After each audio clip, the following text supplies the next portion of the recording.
L'info sur les travaux étudiants, c'est une variété de contenu qui vise à promouvoir les travaux des étudiants qui sont supervisés par les chercheurs réguliers de l'Institut universitaire sur l'indépendance. C'est une occasion pour être à l'affût des résultats de recherches récents, d'échanger et de créer des liens. Pour démarrer cette série, nous recevons Élise Cournoyer-Lemaire et sa présentation qui s'intitule Les conséquences de la COVID-19 sur la santé mentale et les stratégies utilisées pour les surmonter, perspective des jeunes adultes vivant en situation de précarité sociale. Bon visionnement. Merci beaucoup, Jean-Philippe. Alors, bienvenue à tous et à toutes. Alors, je souhaiterais simplement, donc, je vais assumer l'animation. À la suite, on aura l'occasion de pouvoir échanger avec Élise au sujet de sa présentation. Alors, Élise Cournoyer-Lemaire fait actuellement son doctorat au programme d'études et de recherche en toxicomanie à l'Université de Sherbrooke. C'est sous la direction de moi-même ainsi que de Christine Loignon. Elle s'intéresse à l'expérience des jeunes en situation de précarité, notamment en situation d'itinérance, à risque d'itinérance, en lien avec leur trajectoire d'usage de substances, leur utilisation des services. S'intéresse également aux méthodes de recherche participative. Elle va amorcer bientôt la méthode du photovoix.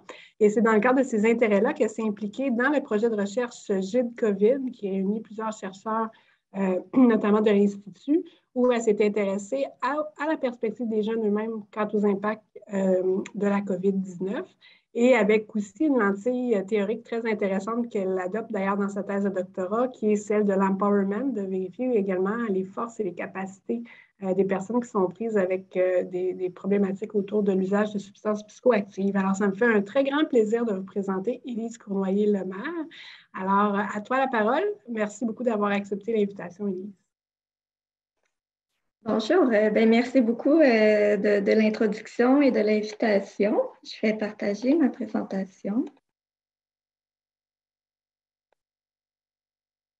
Voilà. Est-ce que vous voyez bien? Oui. Comme Karine m'a déjà bien présenté, donc je suis contente d'être ici aujourd'hui pour présenter des résultats tirés du projet GID-COVID qui est mené par Karine, mais aussi par plusieurs co-chercheurs qu'on peut voir ici sur la diapositive. Donc, cette présentation-là porte sur les impacts de la COVID-19 sur la santé mentale et les stratégies utilisées pour les surmonter de la perspective des jeunes adultes en situation de précarité sociale. Donc, la présentation va suivre un plan standard, puis il y aura aussi une période de questions et d'échanges à la fin. Pour commencer, on se ramène un petit peu au début de la pandémie. À l'arrivée de la COVID, on s'est surtout concentré sur les impacts directs du virus. Donc, on s'intéressait ça faisait du sens aussi là, de s'intéresser surtout aux impacts physiques. Donc, on a parlé beaucoup des taux de mortalité associés à la maladie, des conséquences graves physiques à court et à long terme, d'identifier les personnes qui étaient le plus à risque de contracter des formes graves de cette maladie-là également. À travers ça, en parallèle, on a développé justement des mesures sanitaires pour essayer de limiter la propagation du virus, que je ne vais pas renommer, je pense que vous les connaissez bien maintenant. Mais à travers ça, au fil du temps, on s'est rendu compte que non seulement la COVID-19 elle-même a des impacts sur le bien-être, la santé des personnes, mais les mesures sanitaires aussi. Éventuellement, l'Organisation mondiale de la santé notait par exemple des impacts de ces mesures sanitaires au niveau psychosocial. Puis que ces impacts-là affectaient surtout les femmes, et particulièrement celles qui vivaient en situation de précarité. Donc, on peut se questionner à savoir quels sont ces impacts sur les autres populations en situation de précarité. Donc, dans notre cas, on s'est intéressé aux jeunes adultes en situation de précarité sociale. On peut dire en quelque sorte que les jeunes adultes ont été oubliés dans les débuts de la pandémie, probablement parce qu'ils étaient moins à risque de contracter des formes graves de la maladie. Mais on peut voir que la fermeture des écoles, par exemple, l'impossibilité de voir des amis, la famille, des conjoints, conjointes, les pertes d'emplois précaires aussi, qui sont souvent occupés par des plus jeunes, ont surtout atteint ce groupe d'âge-là, en fait, chez les jeunes adultes. Puis ça, ben, c'est déjà un défi là, de se retrouver isolé comme ça, mais chez les jeunes en situation de précarité sociale, ça s'ajoute à d'autres vulnérabilités avec lesquelles ils vivent déjà quotidiennement. Donc, on parle par exemple du fait qu'ils ont peu de support moral et social. Ils vivent beaucoup d'isolement, beaucoup de difficultés économiques. On voit aussi une plus grande proportion de ces jeunes-là qui souffrent de problématiques de consommation et de difficultés liées à la santé mentale. Puis tout ça s'est produit dans un contexte où il y a eu beaucoup de ruptures de services psychosociaux en traitement des dépendances et dans l'offre de services en réduction des méfaits aussi.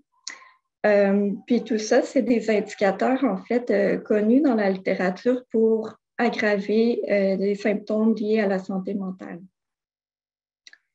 Donc, en ce sens-là, les objectifs de la présentation aujourd'hui sont de décrire l'impact de la pandémie sur la santé mentale des jeunes en situation de précarité sociale et qui consomment des substances psychoactives. Ça comprend les drogues et l'alcool. Puis dans un contexte où ils se sont retrouvés assez démunis d'aide et de services, ben, ils ont dû se relayer, en fait, s'appuyer davantage sur des ressources personnelles. Donc, on s'est intéressé à identifier les stratégies qui sont mises en place pour surmonter ces conséquences-là de la pandémie. Donc, notre population, ce sont les jeunes de 18 à 30 ans qui vivent en situation de précarité sociale. On a défini la précarité sociale par un cumul d'au moins 2 difficultés psychosociales.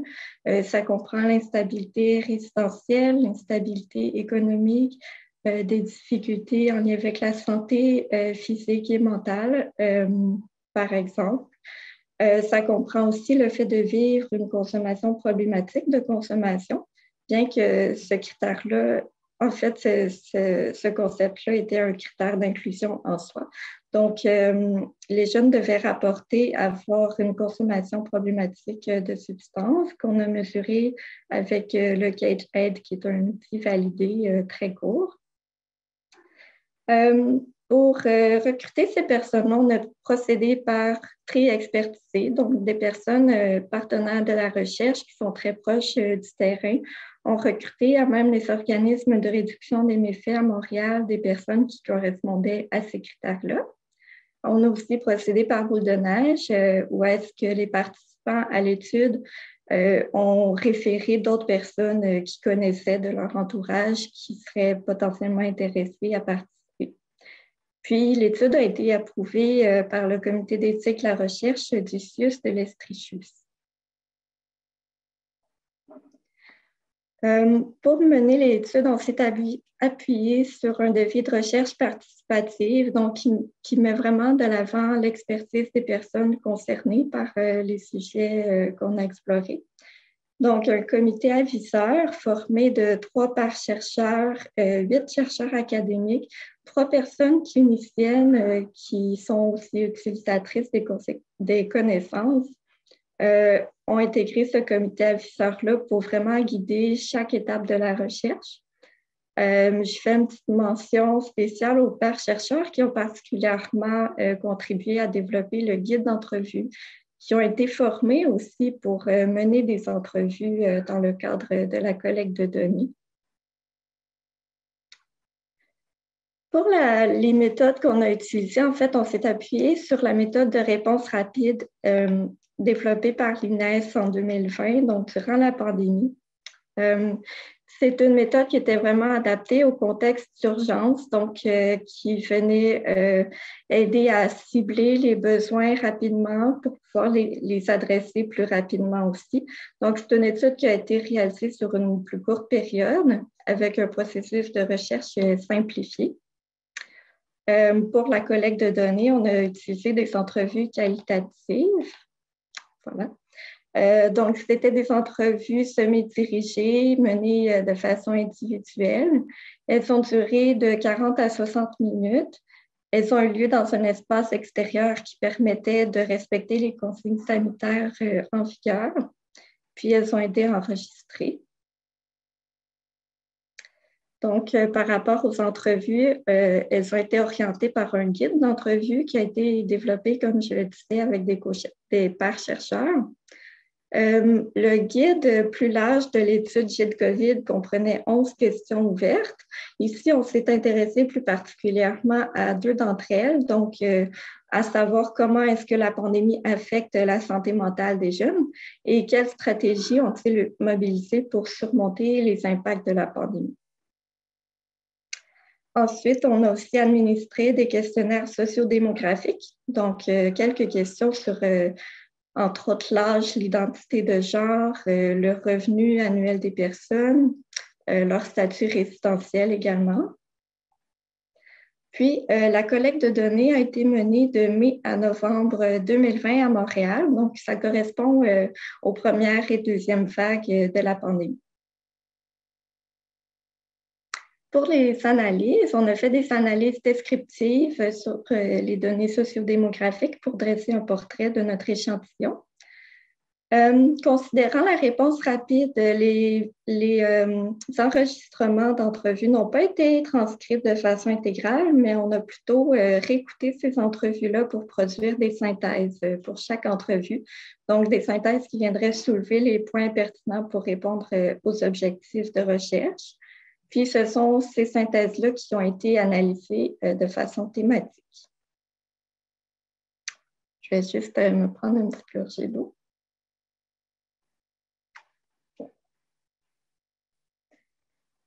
Donc, on va entamer les résultats. D'abord, le profil des participants, on ne va pas nécessairement couvrir tout ça, mais juste pour avoir une idée de qui sont les personnes qui ont participé à l'étude. En fait, on a recruté 10 jeunes adultes âgés en moyenne de 27 ans. Concernant l'identité de genre, on a 50% de l'échantillon qui s'identifiait comme étant des hommes, 30% des femmes et 10% s'identifient comme étant non-binaires et 10% comme étant fluides dans le genre. On a 40% des personnes qui rapportent avoir un revenu annuel de moins de 12 000 $. On a aussi demandé aux jeunes dans quels étaient les lieux de résidence principaux qu'ils avaient fréquentés dans les 3 derniers mois. Plusieurs rapportent avoir vécu dans leur propre appartement.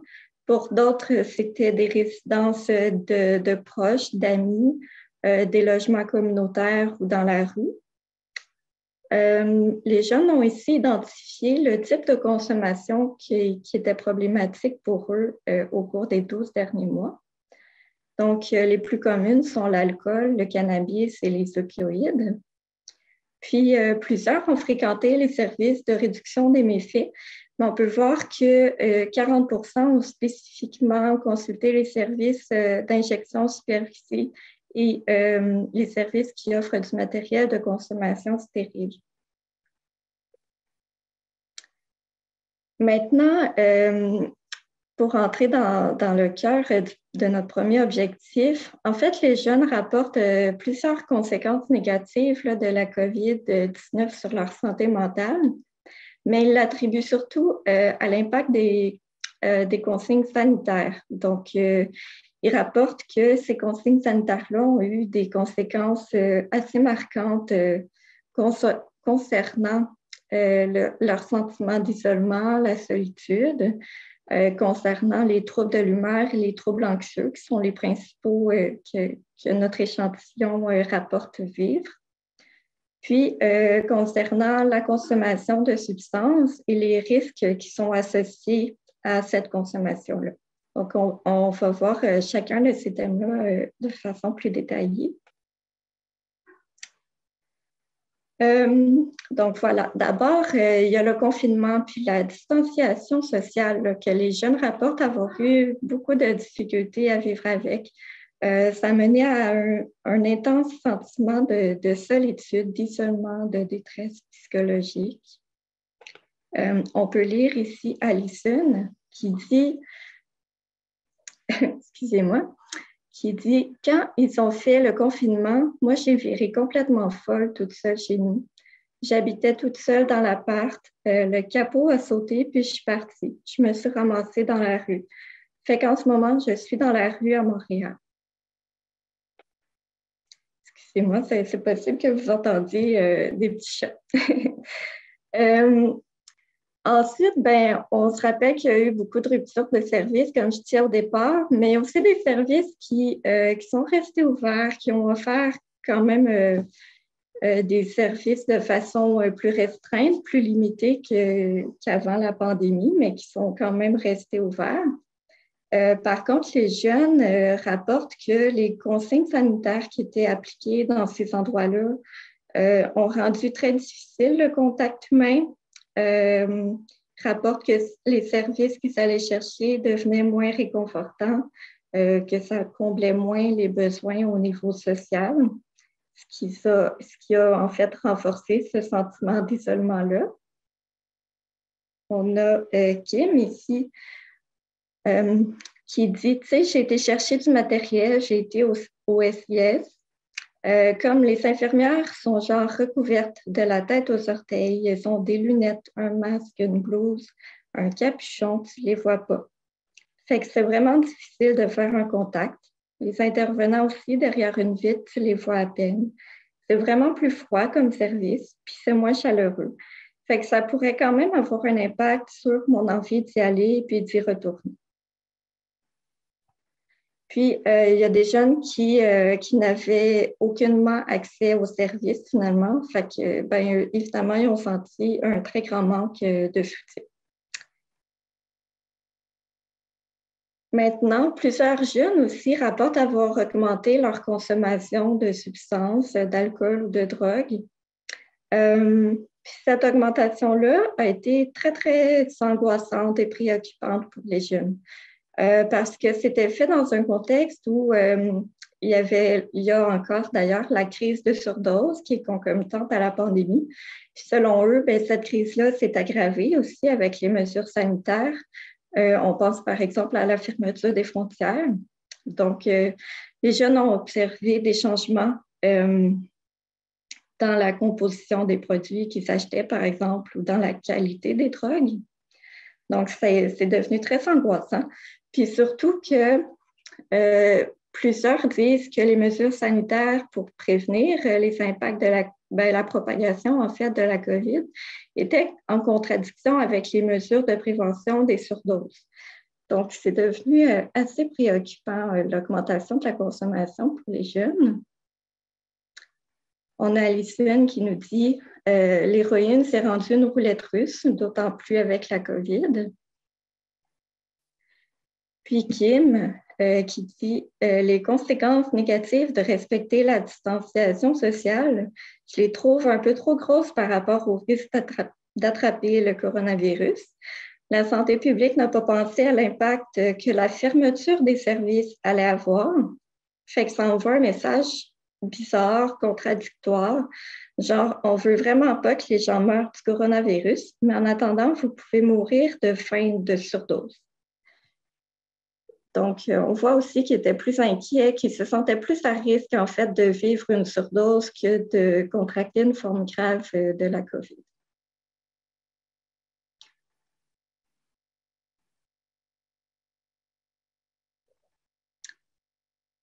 Ensuite, les jeunes rapportent aussi que les mesures sanitaires ont eu d'importants impacts au niveau de la santé mentale. Puis ici, ils abordent surtout les symptômes liés aux troubles de l'humeur et les troubles anxieux.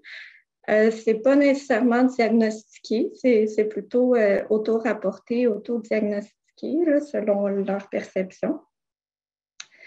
Donc, plusieurs jeunes qui disent qu'ils n'avaient pas de symptômes liés à ces troubles-là avant la pandémie croient en avoir développé durant la pandémie. On parle, par exemple, de symptômes dépressifs et d'idéation suicidaire.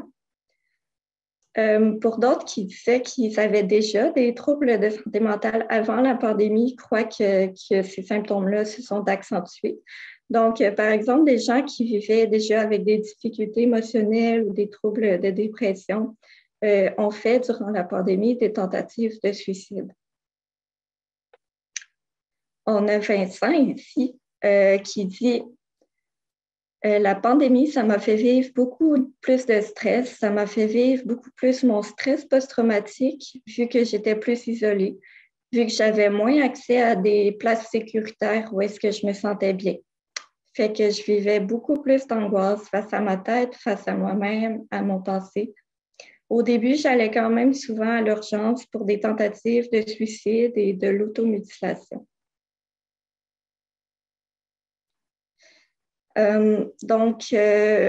Malgré tout ça, les jeunes ont montré plusieurs capacités, en fait, à mettre en application des stratégies pour contrer ces impacts négatifs-là qu'a eu la pandémie. Ils se sont tournés, entre autres, vers la consommation dans une stratégie d'automédication. Ils ont aussi appliqué plusieurs ressources et des capacités personnelles. Certains ont eu accès de nouvelles façons à du support social et moral. Puis plusieurs se sont tournés vers des activités de divertissement également. Donc, on va aussi les voir chacun des thèmes plus en détail.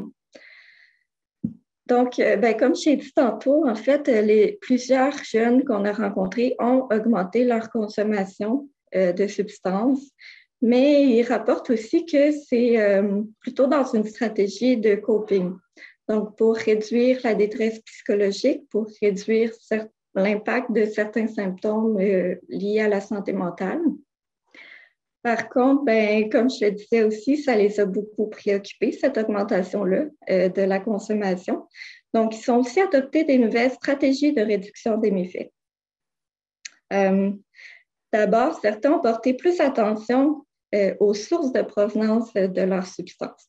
Donc, ils ont essayé le plus possible d'acheter à la même personne le plus souvent possible pour avoir accès, pour éviter en fait les changements dans la qualité des substances, là, pour éviter que d'une fois à l'autre, ce ne soit pas la même et de risquer en fait de potentiellement faire une surdose. Ils ont aussi eu tendance à acheter en plus grande quantité leurs substances, de sorte qu'ils aient accès à la même substance sur une plus longue période de temps. Donc, éviter encore une fois de changer de produit. Ils ont aussi porté une plus grande attention à bien prétester les substances qu'ils allaient consommer. Puis, ils ont eu plus recours à l'approvisionnement sécuritaire. Mais c'est quelque chose que certains faisaient avant, mais c'est surtout devenu plus utilisé parce que les professionnels de la santé l'ont rendu plus accessible aussi.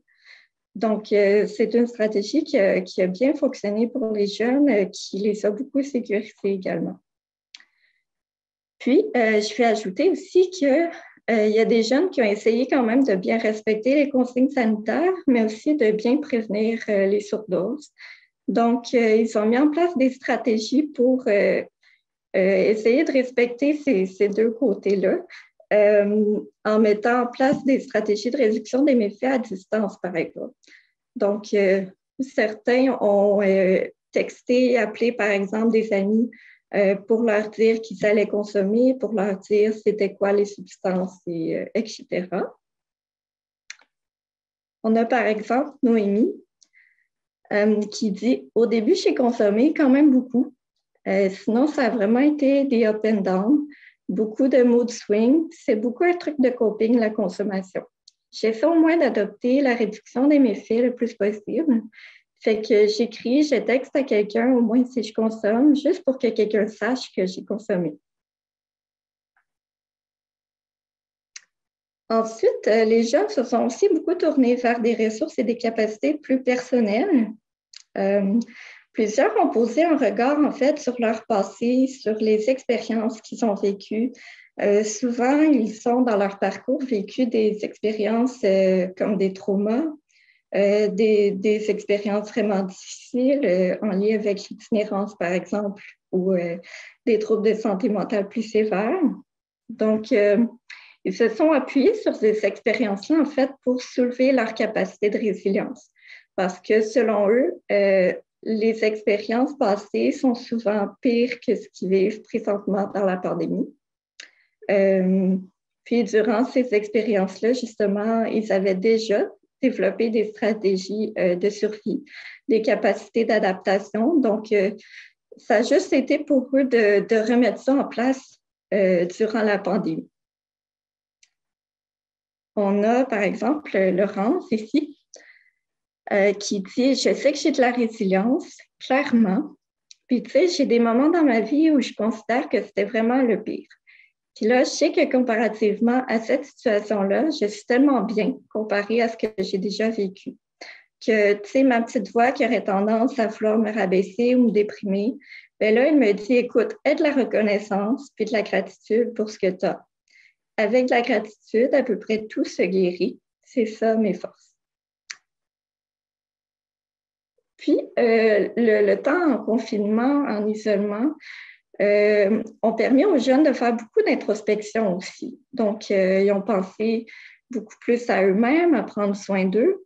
Ils ont pensé aussi à leurs objectifs de vie, des projets qu'ils avaient, puis à comment ils ont pris le temps, en fait, pour identifier comment parvenir à accomplir ces objectifs-là ou à comment aller mieux dans le moment, tout simplement.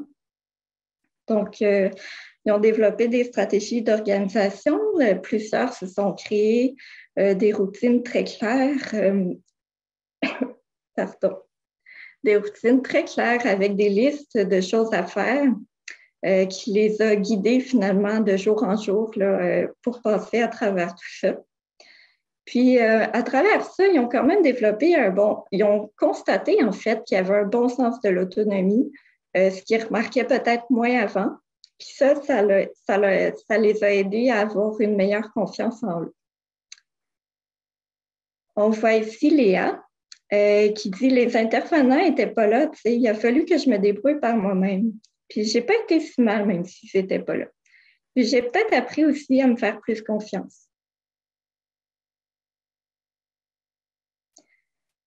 Ensuite, bien, plusieurs ont des animaux de compagnie. Puis pour eux, bien, ça a été un support moral, social, émotionnel très important qui les a aidés à briser l'isolement avec lequel ils vivaient. On a par exemple Laurence qui dit que son chien, ça a été un pilier vraiment pour sa santé mentale. Léa aussi, qui a un chien, bien, elle explique qu'elle avait tout le temps quelqu'un avec elle, qu'elle n'était pas seule, qu'elle avait quelqu'un avec qui parler, puis que ça fait du bien. D'autres personnes avaient accès à des éléments, du matériel électronique, informatique, et ont pu transformer leurs contacts sociaux au format virtuel. Donc, ça a été vraiment une bonne chose pour ces personnes-là qui ont pu maintenir les contacts avec leurs proches, avec leurs amis et parfois même avec les intervenants pour qui certains ont transformé leurs services en format virtuel également. Donc, ça a permis de favoriser l'accès à l'aide pour certaines personnes. Pour les autres qui n'avaient pas accès à ces moyens-là, ils ont quand même remarqué un esprit de solidarité grandissant là, chez les jeunes qui vivaient en situation de précarité, même dans la rue. Donc, ils ont pu se retrouver ensemble, en fait, pour se supporter. On a Alison ici qui nous dit, tu sais, au début, on était dans la rue, mais où on dormait, on était plusieurs. Au moins, on était une gang. Je n'étais pas toute seule chez nous, dans mon appart, à regarder mes 4 murs. C'était mieux pour vrai, j'étais mieux à Montréal que chez nous. Chez nous étant un logement où elle habitait avant. Donc, elle était mieux finalement dans la rue parce qu'elle était entourée que chez elle en appartement, mais toute seule. Finalement, bien, plusieurs se sont tournés vers des dispositifs multimédia pour se divertir, pour passer le temps, se désennuyer, se sentir moins seul aussi. Donc, pour plusieurs, ça a été la musique, l'écoute de musique, l'écoute de films, jouer à des jeux vidéo. Ça les a beaucoup aidés à se sentir plus occupés, là, à passer le temps, se désennuyer vraiment. On a Désolée pour ça. On a Francis qui nous dit, par exemple, moi, je n'ai pas besoin d'un téléphone, je n'ai pas besoin de rien, j'ai besoin de ma musique. On a aussi Vincent qui dit qu'il s'est acheté un lecteur DVD. Il dit, j'ai écouté quand même beaucoup de films pour essayer de me sentir moins seule. J'ai fait installer plus de données mobiles d'Internet parce qu'évidemment, avant, je n'avais pas de Wi-Fi. Je vais juste revenir ici. Puis pour d'autres, ça a été l'occasion aussi de renouer avec des anciennes passions qu'ils n'avaient peut-être pas le temps de faire avant la pandémie. Puis de pratiquer des nouveaux intérêts également, de développer, d'approfondir des intérêts. Donc, en ce sens-là, plusieurs, en fait, se sont tournés vers des cours en ligne, ce qui est intéressant aussi.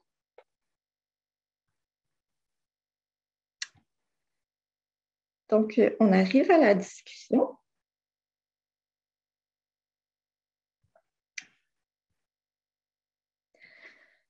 Pour faire un petit résumé, en fait, on peut voir que les consignes sanitaires ont aggravé l'état de santé mentale des jeunes, tout en limitant leur accès aux services d'aide. C'est aussi ce qu'on peut voir chez les jeunes adultes de la population générale. Ils ont aussi souffert au niveau de la santé mentale de ces mesures sanitaires-là. Par contre, comme l'avait identifié l'Organisation mondiale de la santé, on peut s'attendre à ce que ces conséquences-là soient plus sévères chez les personnes qui vivaient déjà avec des vulnérabilités, qui vivaient en situation de précarité. Ensuite, on a vu que les jeunes avaient augmenté leur consommation de substances. C'est aussi ce qu'on a vu chez les jeunes de la population générale. Par contre, pour ces jeunes-là, c'était surtout lié au tabac, à l'alcool et au cannabis. Donc, ce sont des substances illicites qui sont très peu susceptibles de changer en fonction des consignes sanitaires comme la fermeture des frontières. Donc, on peut s'attendre à ce que ces préoccupations-là liées à l'augmentation de la consommation dans notre population est encore plus angoissante considérant la crise de surdose concomitante à laquelle ils s'exposent. Ensuite, on a parlé de plusieurs capacités que les jeunes ont mis en place pour bien s'adapter à ce contexte-là. Ils ont appliqué des stratégies très concrètes pour favoriser leur bien-être et réduire les risques de surdose. Puis ça, c'est quelque chose qui a été très peu étudié dans la littérature. Donc, en soi, c'est un ajout intéressant. Maintenant, qu'est-ce que ça implique au niveau de la santé mentale? Bien, d'abord, ce serait important de mieux reconnaître la réalité des jeunes. Donc, la réalité des jeunes, oui, mais en plus, ceux qui vivent en situation de précarité et qui consomment des substances, de par l'adaptation notamment des mesures sanitaires. Donc, d'adopter des mesures qui ne vont pas avoir autant d'impact, idéalement, sur les conditions que vivent déjà les jeunes, de les mettre encore plus à risque. Il faut aussi reconnaître la nature essentielle des services en santé mentale, puis faciliter cet accès-là aux services, surtout en temps de pandémie. Donc, puis on parle souvent aussi de l'offre de services de proximité en lien avec la consommation. Je pense que ce serait pertinent de le faire aussi en santé mentale. Donc, les services de proximité sont faits par des intervenants que les jeunes connaissent, en qui ils ont déjà confiance. Puis, ce serait une bonne façon de les rejoindre aussi pour la santé mentale. Puis, j'ajouterais aussi que, comme c'est le cas dans notre échantillon, dans plusieurs travaux de la littérature aussi, la consommation prend souvent racine dans des difficultés liées à la santé mentale. Donc, des services de proximité en santé mentale, ça viendrait peut-être combler des lacunes de ce côté-là. Puis, les jeunes ont aussi exprimé plusieurs façons qu'ils ont de prendre soin d'eux et d'aller mieux, mais ils n'ont pas toujours accès à ces stratégies-là. Donc, peut-être d'avoir un lieu, un moment, un espace où les jeunes peuvent venir mettre en application une stratégie qui leur fait du bien. Ça pourrait être bénéfique, surtout dans un contexte où ils ont moins accès aux services.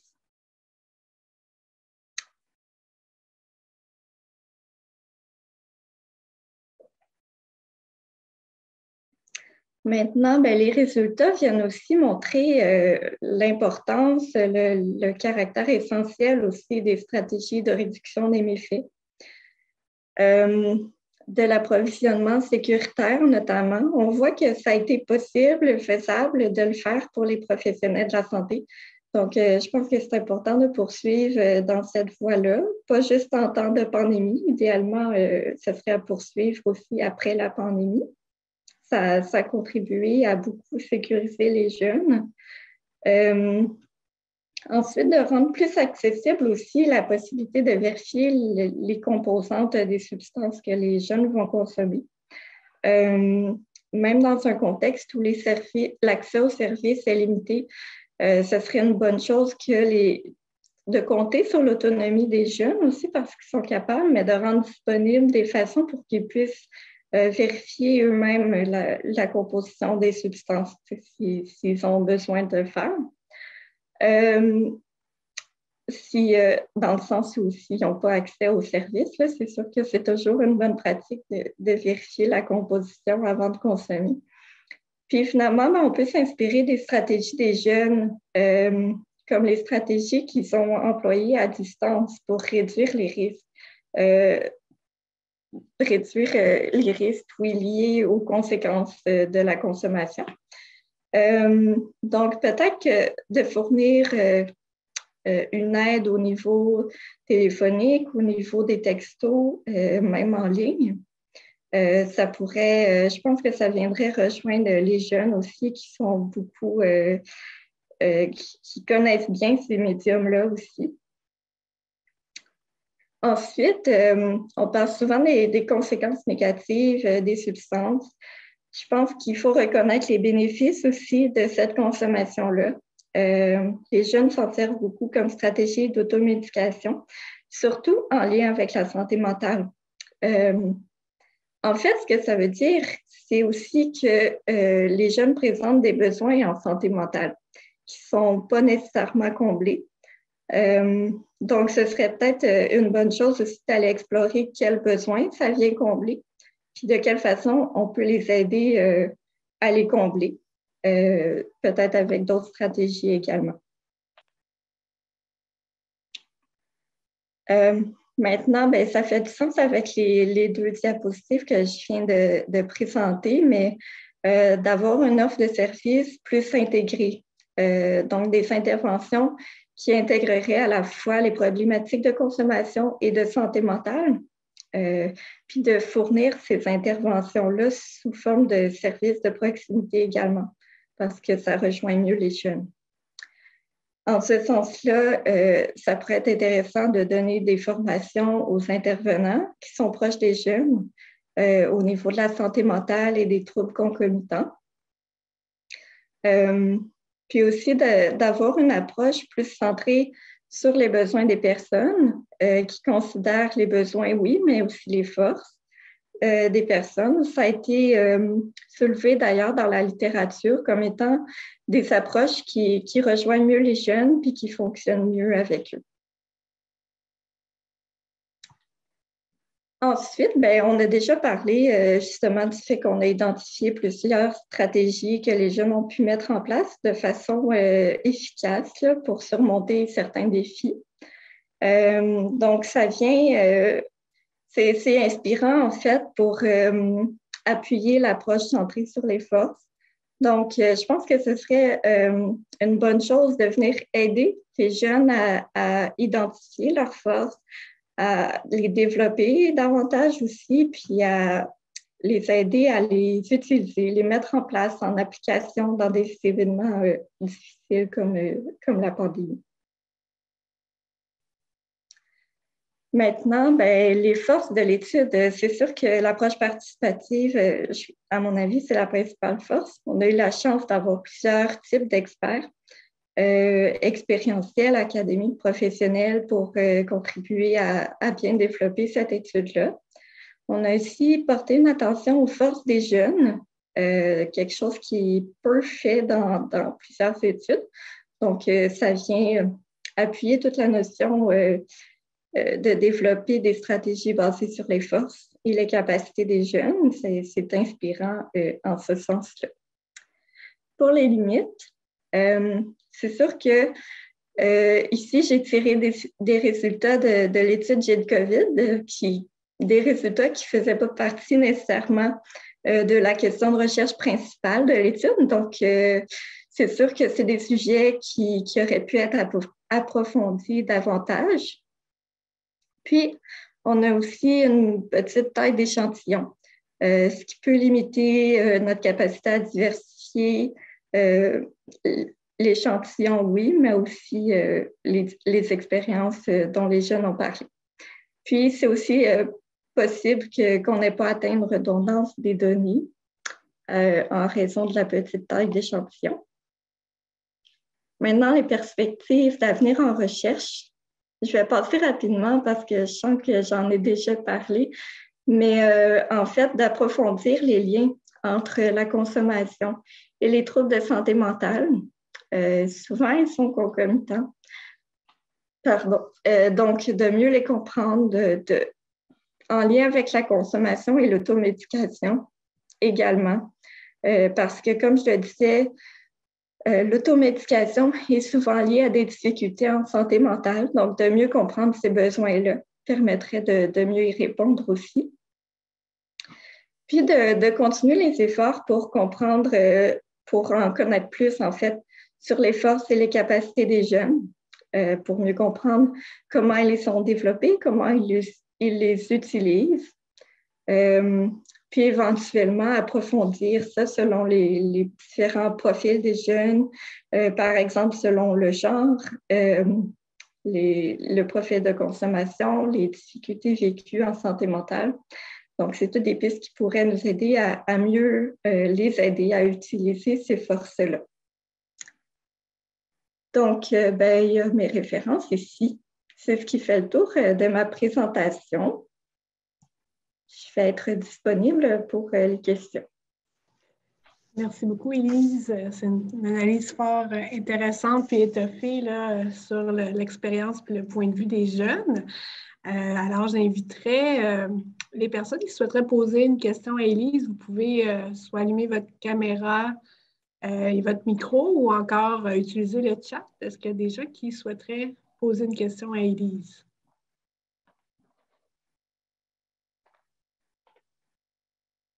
Peut-être pendant que les gens y pensent, je pourrais y aller avec une première question. Vous pouvez aussi utiliser le lever la main en bas, là, pour manifester votre désir de prendre la parole. Vous voyez en bas, il y a un petit icône pour lever la main. Moi, j'avais envie de te poser comme question sur la question des services de proximité en santé mentale. Je trouve que c'est vraiment intéressant. On voit les besoins très importants. Je vois que, OK, donc il y a je transmettrai ensuite les commentaires.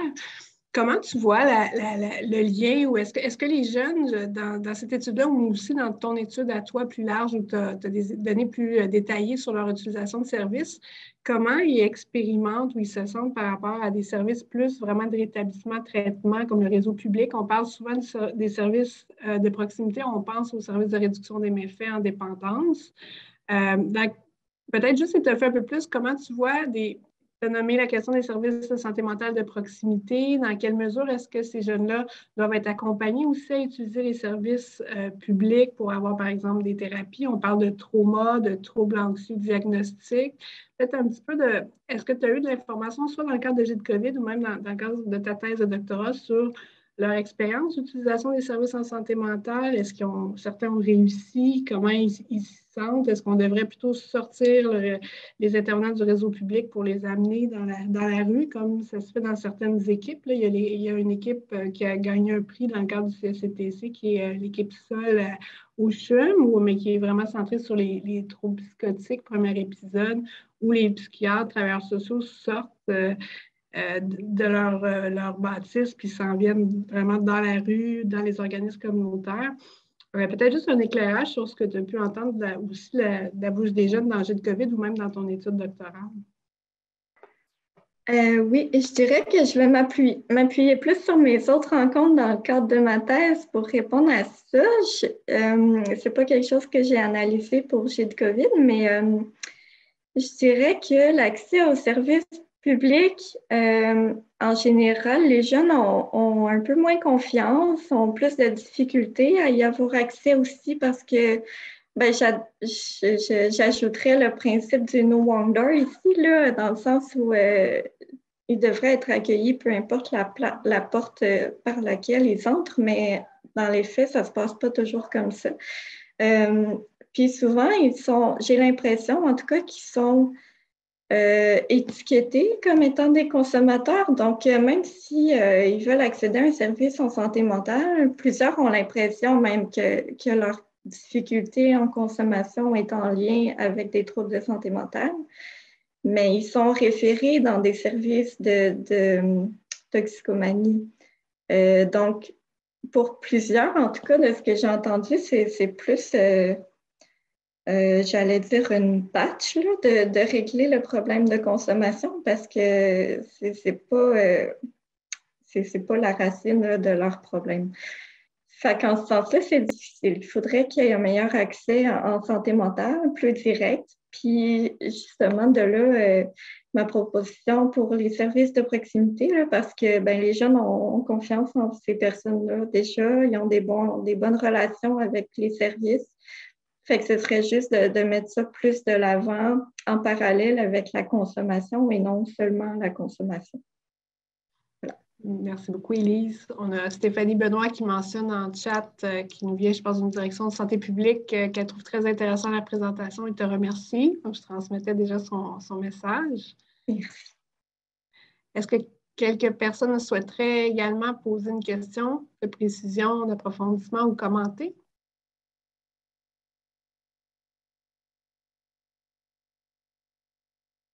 Je pense que tu as été particulièrement claire. J'invite également tout le monde à échanger dans le cadre de ces activités-là avec les étudiants, de poser des questions de tout ordre.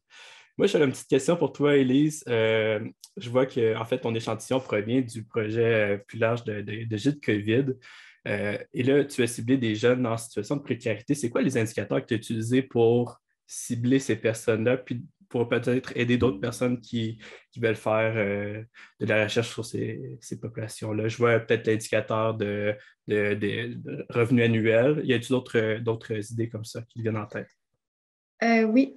Pour participer à l'étude, en fait, il fallait que les jeunes présentent un cumul de difficultés. Là, nous, on a mis au moins 2, mais honnêtement, la plupart en avaient beaucoup plus que ça. Donc, c'était, oui, le revenu annuel.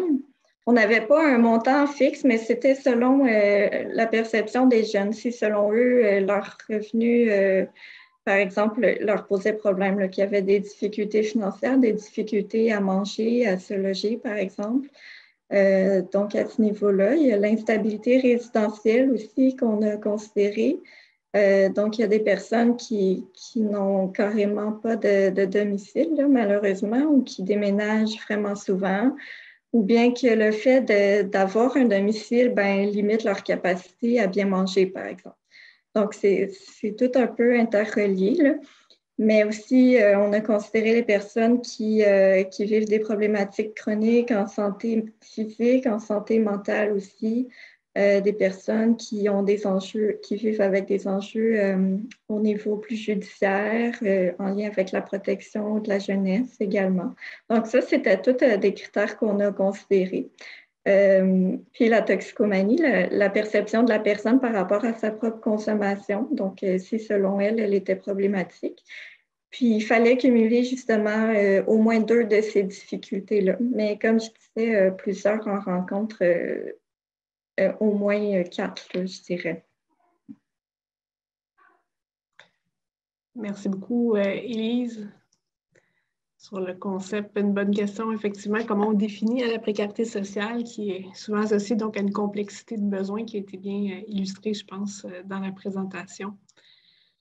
Puis, pour toi, ta perspective sur les défis pour ces jeunes-là avec la pandémie qui se poursuit, c'est une collecte de données qui s'est produit plus dans suite à la première, deuxième vague, comme tu l'as souligné en début de présentation.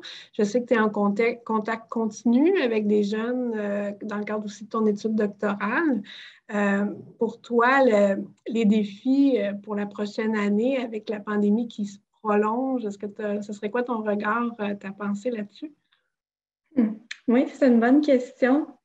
Moi, puis là, c'est une idée pour une recherche là, qui me vient, fait que je n'ai pas la réponse, mais je serais intéressée à savoir justement, est-ce que c'est plus difficile maintenant? Est-ce que ça l'est moins parce que justement, ils ont développé plusieurs stratégies? Ça, c'est un questionnement que j'ai. Sinon, c'est sûr que les jeunes, bon, il y a des services qui ont réouvert là, depuis le temps, heureusement. Mais donc, en ce sens-là, l'accès aux services en réduction des méfaits, notamment, est rendu plus facile. Mais c'est ça, ce serait de voir aussi, est-ce qu'ils ont recours à ces services-là présentement parce qu'ils ont vécu, tu sais, au début de la pandémie, il y en a qui continuaient d'aller dans les services, mais qui ont vécu justement le côté plus froid des services, plusieurs trouvaient qu'il manquait d'humanité, puis qui ont arrêté d'y aller. Donc, je serais curieuse de voir justement comment ce retour à l'accès aux services se passe, entre autres. Effectivement, c'est des bonnes questions à voir. Est-ce que les gens reconnectent ensuite? Puis ça peut être intéressant, en tout cas, avec un chapeau aussi de gestionnaire ou d'intervenant, de se questionner si on a perdu trace, en tout cas, je sais que d'un point de vue dans le projet là, qui rejoint un peu ce type de jeunes-là, le projet de recherche Tapage, on a noté qu'on avait des nouvelles clientèles. Donc, je pense qu'on voit aussi dans les résultats des personnes qui ont vécu un premier épisode d'itinérance aussi, donc des jeunes qui n'avaient pas vu auparavant, mais une perte de contact aussi avec des jeunes avec qui ils avaient été en lien régulièrement. Donc, c'est un défi qui a été nommé aussi par des acteurs terrain. Je trouvais intéressant qu'on voyait cet élément-là de nouvelle itinérance, mais de perte de contact aussi avec des services qui sont soit diminués ou transformés, moins humains, l'aspect relationnel qui ressort de façon importante aussi. Mais on aurait le temps peut-être pour, si quelqu'un souhaiterait intervenir, vous avez encore une dernière chance. Juste à ce moment-là, prendre directement la parole ou lever la main. Je pense que ça fait un bon tour. Merci à tout le monde de votre présence. Merci beaucoup, Élise, d'avoir réalisé ces analyses-là aussi qui sont connexes à ta thèse. Ça a considérablement enrichi notre lunette sur le vécu de ces jeunes-là durant le contexte de la pandémie. Puis je pense que tu portes un regard aussi approfondi puis très diversifié sur les pistes d'action aussi qui peuvent découler de cette analyse-là. Donc, un très grand merci de cette présentation, Élise, puis on pourra la rendre disponible également là, après ce midi pour qu'on puisse diffuser aux partenaires et aux autres gens intéressés qui n'étaient pas nécessairement disponibles ce midi. Elle pourra être disponible par la suite également. Alors, un grand merci. Puis, dire aussi que ton thème, j'ai oublié de le dire en introduction, donc la question de la musique, qui est aussi un thème d'importance dans ta thèse de doctorat, qui ressort comme étant une des stratégies d'adaptation dans ces résultats-là également. Donc, plusieurs pistes également pour utiliser davantage les forces des jeunes dans l'intervention. Je vous souhaite une excellente journée à tous et à toutes. Est-ce que Jean-Philippe, je te laisse le mot de la fin? Oui, je voulais juste mentionner, Élise, si on veut te rejoindre, est-ce qu'on peut, je peux partager ton adresse courriel? Oui, parfaitement. Bien. Puis peut-être qu'on pourra indiquer l'adresse d'Élise à l'Université de Sherbrooke sur la première page de la diapo, qu'on rendra également disponible sur le site web. Comme ça peut être une façon. Oui, je vais l'ajouter avant de vous l'envoyer dans ce cas-là. Exactement, pour plus facilement te rejoindre. Alors, un grand merci, puis un très bel après-midi à toutes et à tous. Surveillez les prochaines conférences qui s'en viennent également, qui permettront de valoriser le travail de nos étudiants. Alors, merci. Une belle journée. Ben, merci beaucoup de l'invitation aussi. Au revoir.